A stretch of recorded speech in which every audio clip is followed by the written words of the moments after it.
اسلام آباد جانے والے راستے بند، جڑواں شہروں میں موبائل سروس معطل۔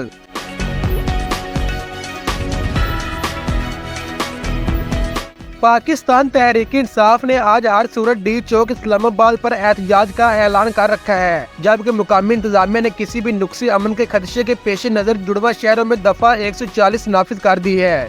ترجمان اسلام آباد پولیس کا کہنا ہے کہ اسلام آباد میں دفعہ 140 نافذ ہے۔ پولیس عوام کی جان و مال کے تحفظ کے لیے ہر وقت مصروف عمل ہے۔ شہریوں سے گزارش ہے کہ وہ کسی غیر قانونی عمل کا حصہ نہ بنے۔ اسلام آباد پولیس کے ترجمان کا کہنا ہے کہ امن و امان میں خلل ڈالنے والوں کے خلاف قانون حرکت میں آئے گا۔ سفر میں راستوں کی بندش کے پیش نظر ٹریفک ایڈوائزری مد نظر رکھیں۔ اسلام آباد اور راولپنڈی میں موبائل فون سروسز معطل ہے اور سیکیورٹی ہائی الرٹ ہے۔ جڑواں شہروں کو ملانے والے تمام راستے بند کر دیے گئے اور فیض آباد پل پر ڈبل لیئر کنٹینر رکھ دیے گئے ہیں، جبکہ اسلام آباد ایکسپریس وے کو بھی مختلف مقامات پر سیل کر دیا گیا ہے۔ آئی جے پی ڈبل روڈ بھی ٹریفک کے لیے بند کر دی گئی ہے اور راولپنڈی کے مرکزی شاہراہ مری روڈ کی طرف آنے والے راستے بھی بند کر دیے گئے ہیں۔